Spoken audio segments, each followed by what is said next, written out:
I ain't even finna say what I always say. I'm just finna say what up, people of the web. Fuck. Hey, bro, I'm pissed off like a motherfucker. Damn. Supposed to not be saying pissed off. I'm fucking heated. Or I just lost another college football game, bro. Granted, I wasn't paying that much attention to the game, but it's like, bro, I don't know. I feel fucking competitive with certain shit, bro. I don't know. I hate losing sometimes, bro. That should be annoying. But sometimes I don't mind losing. Like, it doesn't matter. But like, if we playing Warzone, like, say we playing Warzone together, I ain't gonna lie. I'm gonna try to win that bitch, bro. At any given moment, I might be on some chill shit. You never know. It's rare though. It's like 5% chill, 95% try hard on Warzone and Siege. If we talking about 6v6, it's like 75% chill, 25% try hard. Yep. That's the problem right there. Niggas be 100% sweaty on motherfucking 6v6. What is you doing, bro? Chill out, have some fun, man. But really we about to get a preview of the Lions, cause you already know. It's all grit over here. But it's a quick little video, so I might watch this real quick. I ain't gonna say too much. It's just a dark horse for a very good season this year. Somebody, you know, doing their own thing. Went through not a hard, but really about that grit for real. And that's what the Detroit Lions about. So, you know, I'm gonna watch this shit, bro. Cause, you know, y'all don't know. That's why y'all here. But, you gotta fight through adversity sometimes. We hear a lot about those types of stories in football, though. Ever since Josh Heupel took over as the head coach of Tennessee, the Volunteers have had a really good quarterback room. Whether it was Hendon Hooker, Joe Milton, or most recently Nico Imaliava, the Volunteers have been pretty solid at that quarterback spot. It's called the most impossible Tennessee start to be ever.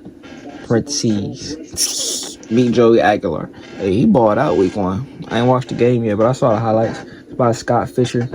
I'm gonna remember this time to put my fantasy up. If I don't, or will, remember next time. But I'm gonna try to remember that shit right now. Going into 2025, there were some question marks. Nico had transferred over to UCLA, and they were left with a redshirt freshman, a true freshman, and a transfer who had never started a game at the Power 4 level. His name was Joey Aguilar. Unlike Milton, Hooker, or Nico, who are all blue-chip recruits, Joey was a guy who literally had no offers coming out of high school, had to go to 2 different junior colleges, and at one point thought about quitting football to be a fireman. Flash forward a couple of years, he became one of the best quarterbacks in Appalachian State football history, and has now had a really good start to the 2025 season with Tennessee. I first found out about bro when I found out about Appalachian State University. Hearing a lot about them niggas last year when I was playing Michigan. Apparently they dubbed Michigan with a huge ass upset one year. I think that was them. And ever since then, with the college football like trailers and shit, niggas was really like heavily showing stadium and then shit, cause they knew the D1 program at least over the last 10 years, and they got one of the most gorgeous like I forgot what the word was, but skylines, backgrounds, just stadiums in college football, bro. They got the trees, the mountains, the greenery, even the colors where they feel and the way they architecture is on that shit, bro. Top tier. I love playing them niggas every time I can, every time I get a chance. I might do a dynasty with them. It's like they might have better quarterback play than they had last year. In today's video, I want to talk about the rise of Joey Aguilar, talk about his ridiculous story of how he got to this point, and how good I think he could be in the future for them. But before we get started, if you're a big fan of college football, be sure to subscribe to the channel, leave a like if you support today's video, and let me know what player, team, topic, or situation I can cover next. Now let's get started and talk about the insane rise of Joey Aguilar. Joey's story is absolutely unbelievable. As he said, quote, "Nothing in my life has been given to me, which is perfectly fine because it makes me work harder. If you would have told me back in 2021 that I'd be where I'm at now, I would not have believed it. I was at Juke." I mean, that's just a great ass attitude to have, you know. I feel like Them types of people is the types of people that the world desperately needs to be pushing the new like qualities, the new boundaries, the new influences and trends of the future. Cause hey, bro, sometimes when you get people that is very destructive in nature in influential positions, that shit can go the wrong way. And I'm telling you, bro, don't think the type of like off the wall person to really start a butterfly effect of bad shit. So yeah, bro, it's always about pushing the great ass message around here, bro. Even if you got a bad message to push, I'm gonna find a way to get you on that path to goodness. Okay, you could be bad, but like, if you bad for the reasons, if you got a good reason to be bad, I ain't gonna be mad. I'm just gonna fuck you up personally. I don't know, bro. That's like an anime outlook on that shit. But like 9 times out of 10, I'm not gonna care. I'm not gonna know you. But like again, you really only notice the people in influential positions. So if you out there just bringing negative energy around, not bad vibes, I'm talking about straight up, not even negative energy. I'm talking about straight up, nigga, you is degrading on human society. Like if you that type of person, bro, I'm talking about mentally, physically, all that shit. I can go into detail, but I'm not about to right now. We watching football.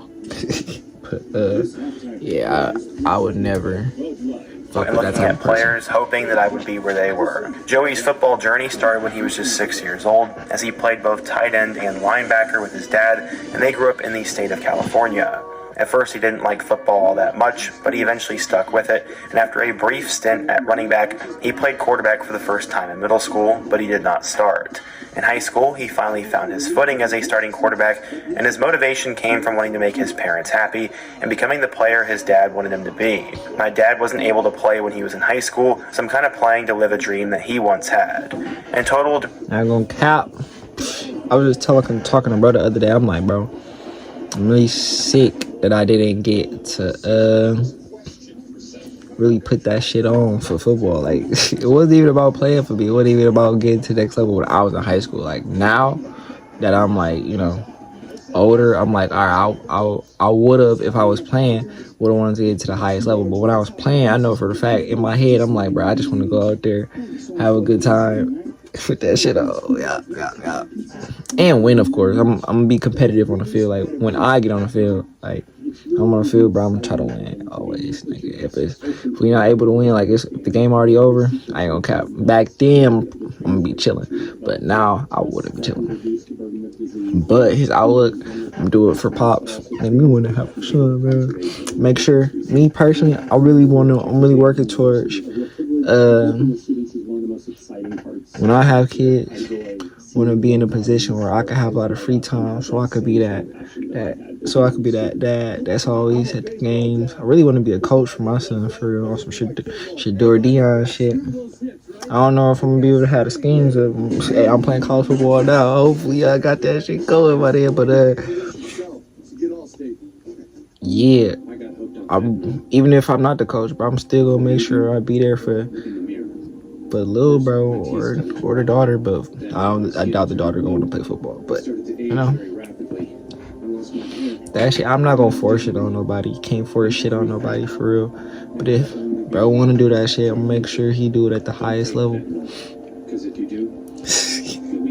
Make sure I'm always looking out for dude, like mentally, physically. I'm trying to put him in the right places to succeed and shit.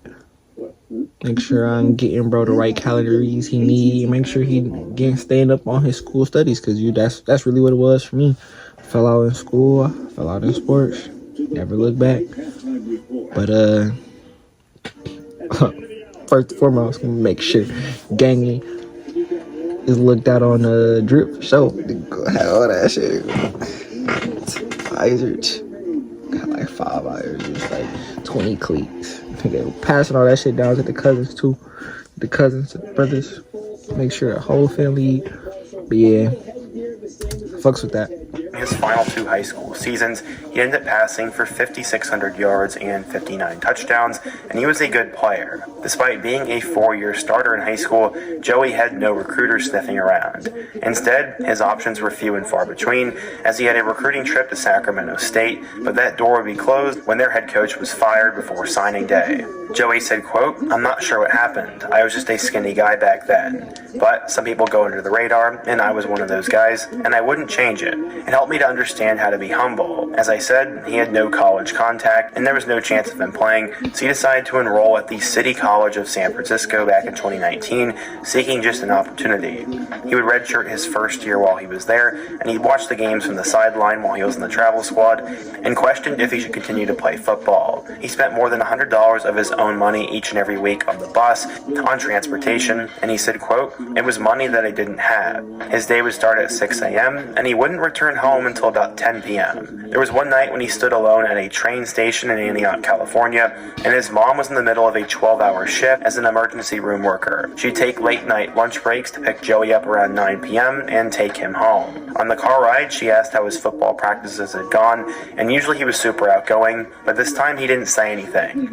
At 5 a.m., she would finish her shift and drove Joey back to the station, and in total, he had put in 15-hour days of classes, workout, and practice, and would do it all over again. He signed at the City College of San Francisco at a high school because he was told he could compete for the starting job, but instead, he was the third stringer and wasn't doing anything. His dad said, quote, "I told him I would go broke before I let him quit football. Nothing comes easy, you have to earn everything." In high school, Joey had taken firefighting classes, and at the time, he seriously thought about quitting football and just becoming a firefighter, but his family told him to be patient. After one more season, he would transfer to Diablo Valley College, which was only a 20-minute commute instead of an hour, and his coach said, quote, "As soon as I put him in, I don't know what I was waiting for. He just kind of took off from there." In 6 games in 2022, Joey threw for 1,500 yards and 8 touchdowns, and also ran for nearly 400 more yards on the ground. Going into his second year, he was the unquestioned starter, but an injury in his second game would sideline him for over a month. He grew concerned because it was his last year of JUCO football, meaning his last chance to get recruited, but those worries turned out to be unwarranted as he returned to the field and schools took notice. At the end of 2022, Joey was headed to Coastal Carolina for a recruiting trip, but at the last moment, the offer would fall through because Coach Jamie Chadwell was hired by Liberty. He utilized that same book flight to go to Appalachian State, where they got him on campus and signed him. Their offensive coordinator at the time said, quote, "That's crazy, bro. How you use the same flight?" I say, fuck, damn. The nigga that was scouting me for this school, gone. Let me go ahead, Uber to this other school that was scouting me. Bam, in that bitch. That's like, hey, bro. It's like you know, following a higher calling or some shit, bro. That's crazy how some shit just, you don't see. You have to work to that point for it. It probably sounded like it fell in his lap. Damn, but he worked for that shit. So, did that shit even really fall into his lap, or was it just, it was, the more he worked, the more he made that shit possible. Liked his attitude. He's a competitor, and the moment's not too big for him. He's very confident in himself and his abilities. In his 2 years at JUCO football, he passed for about 3,000 yards and would finally get a Division I football opportunity. So how would he end up doing in Boone, North Carolina? Well, let's take a look. It would not take Joey long to make an impact at Tennessee, as he was named the backup to start out the season in 2023, but ultimately, after just a few plays and an injury, Joey was thrusted into the game against Gardner-Webb. In front of 36,000 fans, he would make his debut and had a touchdown pass to Caden Robinson. Joey's first pass was a 32-yard touchdown, and head coach Sean Clark said, quote, "No one was surprised. We were all happy for him." By the end of his first game in a Mountaineers uniform, he threw for 4 touchdowns and they won by 21 points. A week after the Gardner-Webb game, he'd make his first career start in Chapel Hill to face off with Drake May and number 17 North Carolina. The game ended up going to double overtime and they came up 6 points short, but Joey was making a name for himself in just his first season. In 2023, he'd passed for 3,757 yards with 33 touchdowns and 10 interceptions, and he was named the Sun Belt Newcomer of the Year. Joey was extremely good, and his former JUCO coach actually said that there were many Power 4 teams that tried to convince him to enter the transfer portal, but that he would decline. In 2024, his production would dip a little bit, but it was still impressive. He completed 56% of his passes for 3,000 yards, 23 touchdowns, and 14 picks, while also rushing for over 200 yards and 2 touchdowns. He played in a lot of big games for App State, and in his 2 years there, he threw for more than 6,700 yards and 56 combined touchdowns, and he was one of the best Mountaineer quarterbacks ever. It looked like his career was going to be coming to an end, but then he took note of what happened with Diego Pavia. After Pavia got one more season due to him playing in the JUCO world, the same rules would apply to Joey. He visited the compliance office at App. You see this shit right here? If anybody can ever get this to Equipment Guru, add this particular QB wristband. This is a QB wristband with the Nike on the back of that bitch. Add that shit to the game, twin. Add it.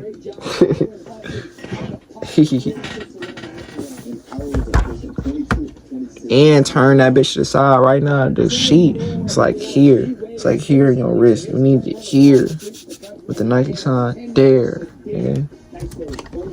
Date almost every day, hoping for good news, and eventually in December, he would get it. He got an extra year, and he'd have one more shot to play college football, and now he would try to do it at the toughest level. UCLA offensive coordinator Tino Sinceri was the first to reach out to him, and the two would quickly mesh.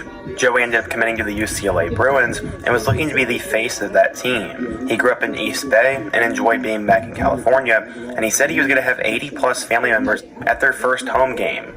Except that didn't exactly happen. After the whole Nico situation at Tennessee, his parents said that the UCLA coaches were not upfront with Joey about their courtship of Nico, and Joey said the vibes were off. April 25th would be the deadline to enter the spring transfer portal window, and he began to look at potential options. There are many schools that reached out to Joey hoping he would enter the portal, and eventually that's exactly what would happen. Joey's dad coached high school football and said, quote, he understood the business side of it. They're building, and Nico's a 3-year guy, and Joey's a 1-year guy. Okay, on paper that might be true, but Nico is hoping to be a 2026 NFL draft prospect, so honestly both of them were 1-year guys. Joey Aguilar had heard the rumors, but after it all happened, he would now decide to transfer over to Tennessee. It was the first quote-unquote trade of quarterbacks in college football history, but it looked like Joey would be an ideal fit for Tennessee's veer-and-shoot style of offense. The scheme utilizes fast pace and widely spaces the field, which was absolutely perfect for Joey, and he had great mobility, so this was going to be a ball-and-glove fit. Their quarterback competition would include redshirt freshman Jake Merklinger, who was a 4-star, and true freshman 4-star George McIntyre. Everyone knew it was pretty much Joey's job to lose, and Tennessee had not had a quarterback battle like this since 2021, when it was Joe Milton, Hendon Hooker, Harrison Bailey, and Brian Maurer. There are lots of questions about how Tennessee would do this season. They only returned 3 starters on offense. The media picked Tennessee to finish 9th at the SEC Media Days, and Aguilar said, quote, I guess it's just how I am. I came prepared, and in every game, I try to be cool and collected. That was said after last weekend's game against Syracuse, as the Tennessee Volunteers would open up against the Syracuse Orange. This is one of the premier games of the noon window in the first week of college football, and Joey was impressive. He ended up going 16 of 28 for 247 yards and 3 touchdowns. He did not have a single turnover, and Tennessee controlled the game from start to finish. All of a sudden, it looks like Tennessee's in a much better spot than we originally thought, and some are even saying it's an upgrade over Nico. I don't want to bash on Nico too much, but I never really thought he was worth all that money and worth all that hype, and a guy like Joey Aguilar might just fit his system better. He's a guy who wants to win and seemingly has that it factor.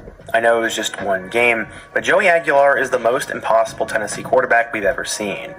From going from being 3rd string at a JUCO college to working his way up to Appalachian State and now being a starter in the best conference in college football, Joey's story is unbelievable, and we'll see how he can finish out the year. But what do you guys think? If you're a Tennessee fan, shout out Joey.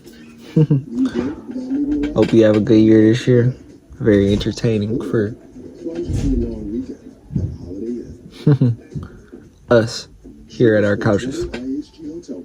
Now, Well, what we here for? The Detroit Lions versus Green Bay Packers. This Preview. is not Week normal. 1. But who wants to Right.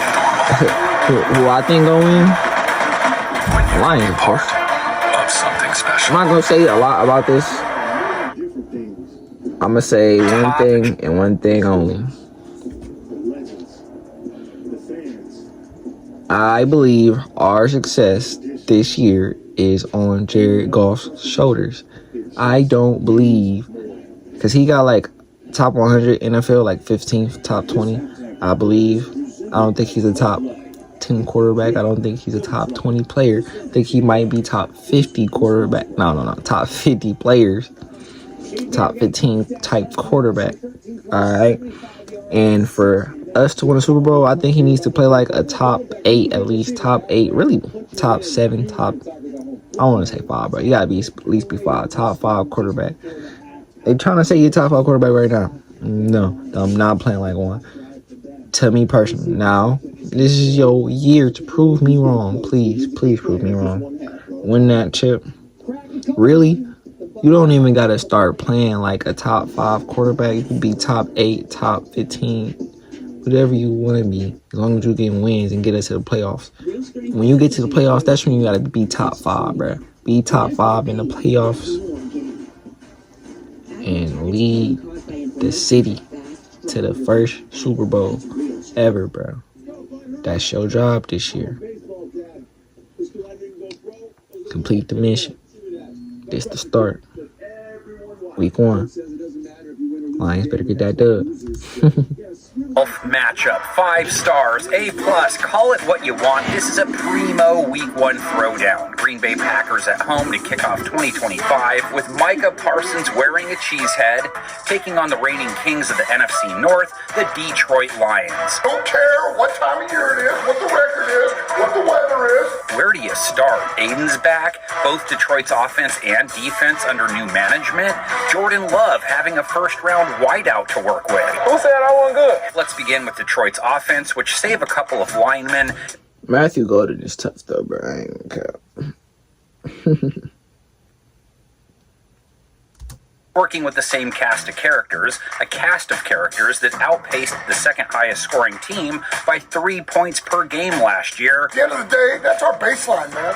New OC John Morton therefore has some pressure to show that their offensive engine is just as powerful as last year's model. Jared Goff has more touchdown catches than incompletion. Jared Goff had looked pretty good with Ben Johnson in his ear the last few seasons. Barring any drop-off, Packers secondary still trying to slow a top 5 QB. Play hands. I play hands. Now he has to try and bang a good game out with Micah Parsons chasing him around. Let's get another turnover. Another stop, dude. Micah's addition certainly sends the Packs defense to a whole nother level. Their offense, Jordan Love only has 2 Week 1 starts under his belt. Didn't get to see if Tesla was right last year because he got hurt before the game ended. So who knows if Jordan would have found a way in that one. But he certainly found a way in plenty of others. Watson there.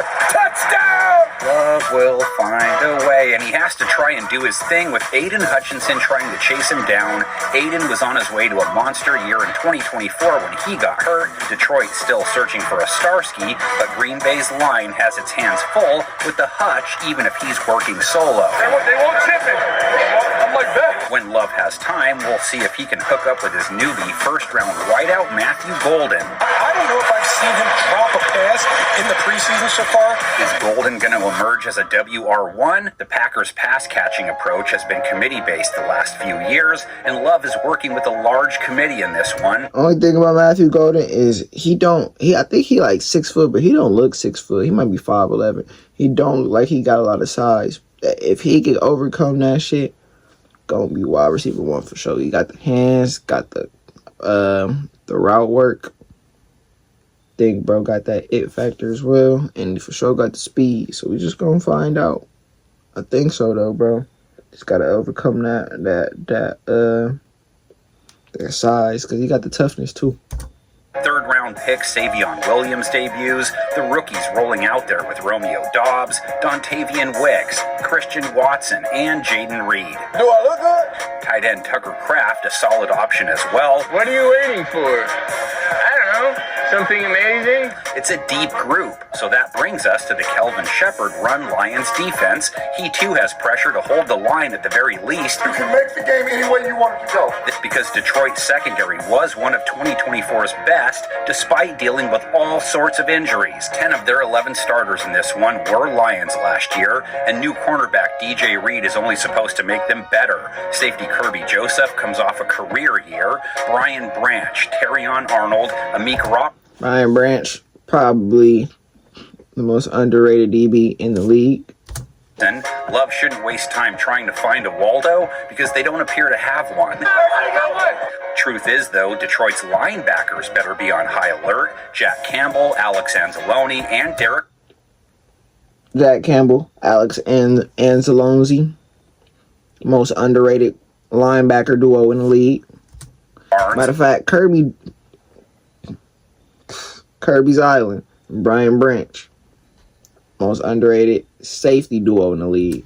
And first-round DT Ty Williams, who makes his debut, have to be ready for Josh Jacobs. Pack relied heavily on Jacobs and the run game last year. Hopefully by week 5, the league's on notice. That's what type of year they having. And he was more than up for the workload. Jacobs' 6 week 1 tilts in his career, never over 100 yards, but does have a couple solid showings following summer break. Detroit's high-powered O is typically powered by its rush attack as well. I love watching him play. I'm just sitting on the bench. It's just... They use Sonic and Knuckles in similar fashion as last year. David Montgomery and Jameer Gibbs will both factor heavily in this one. So Packers linebackers Edge Cooper. Can't wait till Sonic 4. Good times ahead, good times. Way Walker have to have themselves a game to contain that duo. Who will be running behind a new-look Detroit offensive line. They're debuting second-round guard Tate Ratledge. They bring back those tackles, though, Taylor Decker and Penei Sewell, who should make it tough on cheesehead edge rushers. Hey, we physical all day. Micah's arrival is great news for Green Bay's pass rush, makes Rashawn Gary even harder to deal with. To trouble, and he is dropped. Rashawn Gary, Lucas Van Ness, Devontae Wyatt hoping to assist, maybe a little Kingsley and Egbari. If they struggle to hurry Goff, then his mates have an easier time eating. Amon-Ra St. Brown. The grab, touchdown, Detroit Lions. Jamison Williams. He's going to the house. And Sam Laporta. That was all right, wasn't it? Gibbs as a pass catcher can be lethal as well, taking on a Packers secondary headed by safety Xavier McKinney, career year in 2024. Over the middle, intercepted.